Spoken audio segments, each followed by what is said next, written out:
زندگی بسر کرو۔ یہ چیز قدم قدم پر صبر کا تقاضا کرتی ہے۔ سچائی، دیانت، تحمل، بردباری، عہد کی پابندی، عدل و انصاف، عفو اور درگزر، منکرات سے گریز، فواحش سے اجتناب اور حق پر استقامت کے اوصاف نہ ہوں تو تقوی کے کوئی معنی نہیں ہے، اور صبر کے بغیر یہ اوصاف ظاہر ہے کہ آدمی میں کسی طرح بھی پیدا نہیں ہو سکتے۔ روزے کا مقصد یہی تقوی ہے، اور اس کے لیے اللہ تعالیٰ نے رمضان کا مہینہ مقرر کیا ہے۔ جیسا کہ بیان ہوا ہے کہ اس کی وجہ اللہ تعالیٰ نے یہ بتائی ہے کہ اس مہینے میں قرآن نازل ہونا شروع ہوا۔ اس مہینے میں ہمیں دو بہت بڑی نعمتیں ملی ہیں، ایک قرآن اور دوسرے ہمارے نبی کریم صلی اللہ علیہ وسلم سے ہمارا تعارف بھی اسی مہینے میں ہوا ہے۔ اللہ فرماتے ہیں، مومنو، اللہ نے تم پر احسان کر دیا، تمہارے اندر تمہیں میں سے ایک رسول بھیجے، اللہ اکبر، اور ان کے اوپر یہ قرآن جیسی عظیم کتاب نازل ہوئی۔ تو اس کے لیے یہ کیا ہے؟ مہینہ شکرانے کا مہینہ ہے کہ اللہ تعالیٰ تو نے اتنی بڑی دو نعمتیں ہمیں عطا کی، کیونکہ اگر ہم اتنی بڑی نعمتوں سے محروم ہو جاتے تو ہم اندھے اور بہرے بن کر اس دنیا سے جاتے۔ تو روزے کے مقصد سے اس کا کیا تعلق ہے کہ اس مہینے میں قرآن نازل ہونا شروع ہوا؟ تو روزے اور قرآن کا تعلق کس طرح بنتا ہے؟ استاد امام امین احسن اصلاحی نے اس کی وضاحت یوں کی ہے، کہتے ہیں کہ غور کرنے والے کو اس حقیقت کے سمجھنے میں کوئی الجھن ہی نہیں پیش آ سکتی کہ خدا کی تمام نعمتوں میں سب سے بڑی نعمت انسان کی عقل ہے، اور عقل سے بڑی نعمت قرآن ہے، اس لیے کہ عقل کو بھی حقیقی رہنمائی قرآن ہی سے حاصل ہوتی ہے۔ یہ نہ ہو تو عقل سائنس کی ساری دور بینیں اور خرد بینیں لگا کر بھی انسان اندھیرے میں ہی یعنی عقل بھٹکتی رہتی ہے۔ اس وجہ سے جس مہینے میں دنیا کو یہ نعمت ملی وہ سزاوار ہے، وہ حق رکھتا ہے کہ وہ خدا کی تکبیر اور اس کے شکر گزاری کا خاص مہینہ ٹھہرا دیا جائے، تاکہ اس نعمت عظمیٰ کی قدر و عظمت کا اعتراف ہمیشہ ہمیشہ ہوتا رہے۔ اس شکر گزاری اور تکبیر کے لیے اللہ تعالیٰ نے روزوں کی عبادت مقرر فرمائی ہے، جو اس تقوی کی تربیت کے لیے خاص عبادت ہے جس پر تمام دین اور شریعت کے قیام و بقا کا انحصار ہے، اور جس کے حاملین ہی کے لیے در حقیقت قرآن ہدایت بن کر نازل ہوا۔ گویا اس حکمت قرآنی کی ترتیب یوں ہوئی کہ قرآن حکیم کا حقیقی فیض صرف ان لوگوں کے لیے خاص ہے جن کے اندر تقوی کی روح ہو، اور اس تقوی کی تربیت کا خاص ذریعہ روزے کی عبادت ہے۔ اس وجہ سے رب کریم نے اس مہینے کو روزوں کے لیے خاص فراہم فرما دیا ہے جس میں قرآن کا نزول ہوا۔ دوسرے لفظوں میں اس بات کو یوں بھی کہہ سکتے ہیں کہ قرآن اس دنیا کے لیے بہار ہے، اور رمضان کا مہینہ موسم بہار، اور یہ موسم بہار جس فصل کو نشو و نما بخشتا ہے وہ تقوی کی فصل ہے۔ سبحان اللہ۔ امین احسن اصلاحی صاحب فرماتے ہیں کہ عبادت کے لیے ایام و اوقات کی یہ تعین کیا اہمیت رکھتی ہے، یعنی کہ رمضان کیوں اس میں رکھا گیا ہے۔ جس طرح اس مادی دنیا میں فصلوں، موسموں اور اوقات کا اعتبار ہے، یعنی کہ دنیا میں جو فصلیں بوئی جاتی ہیں جب ان کے لیے موسم کا انتظار کیا جاتا ہے اور ان کے موسم میں ہی وہ فصلیں بوئی جاتی ہیں، ٹھیک اسی طرح روحانی عالم میں بھی ان کا اعتبار ہے، یعنی موسم ہے۔ جس طرح خاص خاص چیزوں کے بونے کے لیے خاص خاص موسم اور مہینے ہیں، ان میں آپ بوتے ہیں تو وہ پروان چڑھتی ہیں اور ثمر بار ہوتی ہیں۔ اگر ان موسموں اور مہینوں کو آپ نظر انداز کر دیتے ہیں تو دوسرے مہینوں کی طویل سے طویل مدت بھی ان کا بدل نہیں ہو سکتی۔ اسی طرح روحانی عالم میں بھی خاص خاص کاموں کے لیے خاص موسم اور خاص اوقات اور ایام مقرر ہیں۔ اگر ان اوقات اور ایام میں وہ کام کیے جاتے ہیں تو وہ مطلوبہ نتائج پیدا کرتے ہیں، اور اگر وہ ایام اور اوقات کو نظر انداز ہو جاتے ہیں تو دوسرے ایام اور اوقات کی زیادہ سے زیادہ مقدار بھی ان کی صحیح قائم مقام نہیں ہو سکتی۔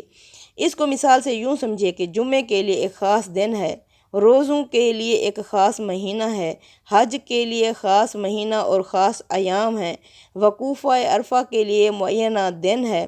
ان تمام ایام اور اوقات کے ساتھ اللہ تعالیٰ نے بڑی بڑی عبادتیں مقرر کر رکھی ہیں جن کے اجر و ثواب کی کوئی حد و نہایت نہیں، لیکن ان کی ساری برکتیں اصلی صورت میں تبھی ظاہر ہوتی ہیں جب یہ ٹھیک ٹھیک ان ایام اور اوقات کی پابندی کے ساتھ عمل میں لائی جائیں۔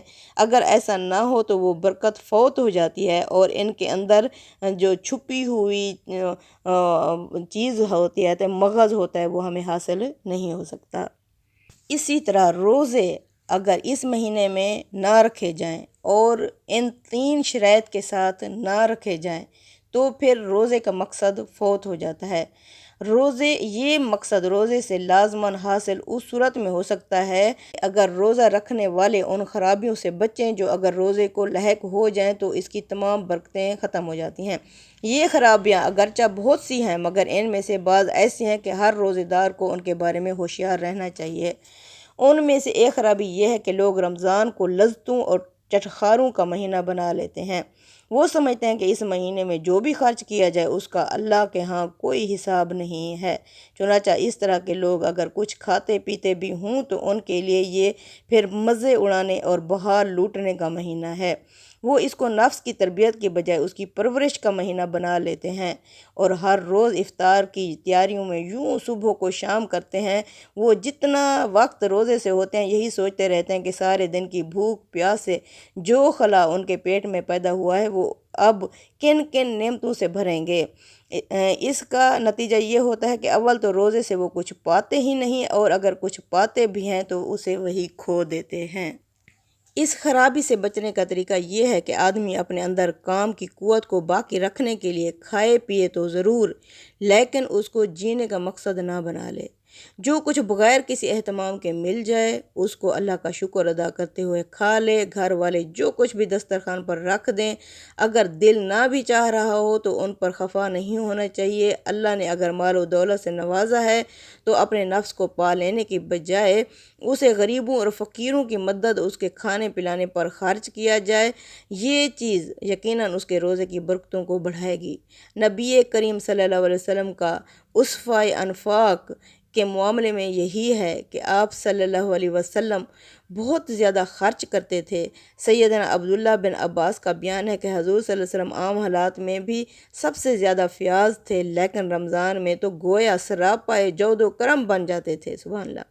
دوسری خرابی یہ ہے کہ بھوک اور پیاس کی حالت میں چونکہ طبیعت میں کچھ تیزی پیدا ہو جاتی ہے، اس وجہ سے بعض لوگ روزے کو اس کی اصلاح کا ذریعہ بنانے کی بجائے اسے بھڑکانے کا بہانہ بنا لیتے ہیں۔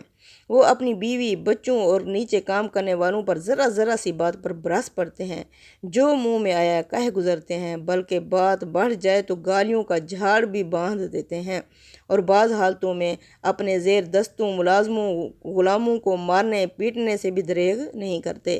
اس کے بعد وہ اپنے آپ کو یہ کہہ کر مطمئن کر لیتے ہیں کہ روزے میں ایسا ہو ہی جاتا ہے۔ اس کا علاج رسول کریم صلی اللہ علیہ وسلم نے یہ بتایا کہ آدمی اس طرح کے موقعوں پر روزے کو اشتعال کا بہانہ بنانے کی بجائے اس کے مقابلے میں ایک ڈھال کی طرح استعمال کرے اسے، اور جہاں اشتعال کا کوئی موقع پیدا ہو فوراً یاد کر لے کہ میں تو روزے سے ہوں۔ آپ صلی اللہ علیہ وسلم کا ارشاد ہے، روزہ ڈھال ہے، لہذا تم میں سے جس شخص کا روزہ ہو وہ نہ بے حیائی کی باتیں کرے اور نہ جہالت دکھائے۔ پھر اگر کوئی گالی دے یا لڑنا چاہے تو اسے یہ کہہ دے کہ میں روزے سے ہوں میرے بھائی۔ چنانچہ یہ حقیقت ہے کہ روزہ رکھنے والا اگر غصے اور اشتعال کے ہر موقع پر یاد دہانی کا یہ طریقہ اختیار کرے گا تو آہستہ آہستہ دیکھے گا کہ اس نے اپنے نفس کے شیطان پر اتنا قابو پا لیا ہے کہ وہ اب اسے گرا لینے میں کامیاب ہوتا ہے۔ شیطان کے مقابلے میں فتح کا یہ احساس اس کے دل میں اطمینان اور برتری کا احساس پیدا کرے گا اور روزے کی یہی یاد دہانی اس کی اصلاح کا ذریعہ بن جائے گی۔ پھر وہ وہی غصہ کرے گا جہاں اس کا موقع ہوگا، وقت پہ وقت اسے مشتعل کر دینا کسی کے لیے ممکن نہ رہے گا۔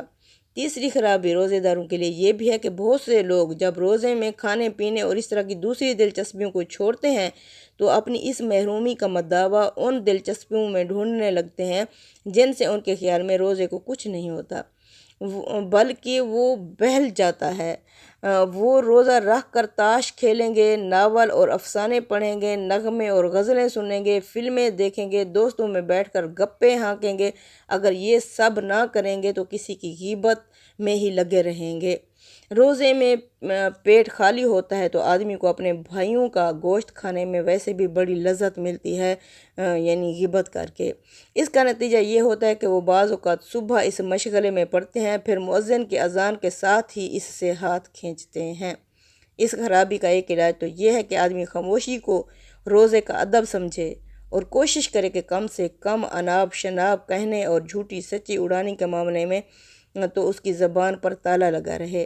نبی کریم صلی اللہ علیہ وسلم نے فرمایا، جو شخص جھوٹ بولنا اور اس پر عمل کرنا نہ چھوڑے تو اللہ کو اس کی کچھ ضرورت نہیں کہ وہ اپنا کھانا پینا چھوڑ دے۔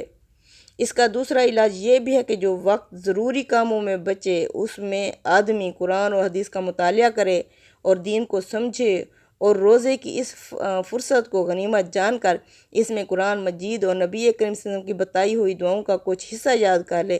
اس طرح وہ روزے میں ان مشغلوں سے اور ان فضولیات سے بچے گا اور بعد میں یہی ذخیرہ اللہ کی یاد کو اس کے دل میں قائم رکھنے کے لیے اس کے کام آئے گا۔ چوتھی خرابی یہ ہے کہ آدمی بعض اوقات روزہ اللہ کے لیے نہیں بلکہ اپنے گھر والوں اور ملنے جلنے والوں کی ملامت سے بچنے کے لیے بھی رکھتا ہے، اور کبھی لوگوں میں اپنی دینداری کا بھرم قائم رکھنے کے لیے بھی یہ مشقت جھیلتا ہے۔ یہ چیز بھی روزے کو روزہ نہیں رہنے دیتی۔ اس کے بعد یعنی کیا روزہ صرف امت محمدیہ پر فرض تھا؟ نماز کی طرح روزے کی تاریخ بھی نہایت قدیم ہے۔ سورہ بقرہ کی جو آیتیں پڑھی گئی ہیں ان میں قرآن نے بتایا ہے کہ روزہ مسلمانوں پر اسی طرح فرض کیا گیا تھا جس طرح وہ پہلی قوموں پر فرض کیا گیا تھا۔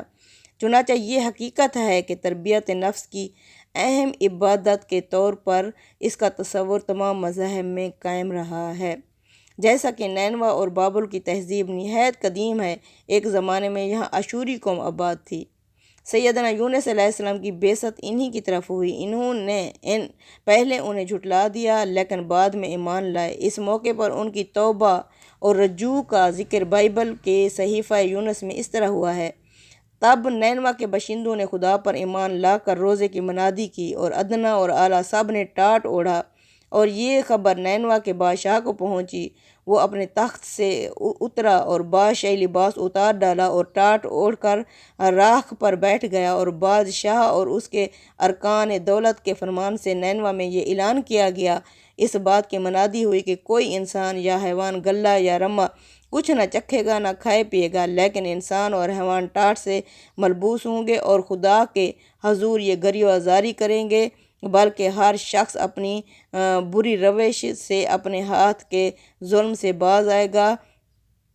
عرب جاہلی میں بھی روزہ کوئی اجنبی چیز نہیں تھی۔ ان کی زبان میں بھی لفظ صوم کا وجود بجائے خود اس بات کو ثابت کرنے کے لیے کافی ہے کہ وہ اس عبادت سے پوری طرح واقف تھے۔ اسی طرح روایتوں میں ہے کہ قریش بھی یوم عاشوراء کا روزہ رکھتے تھے۔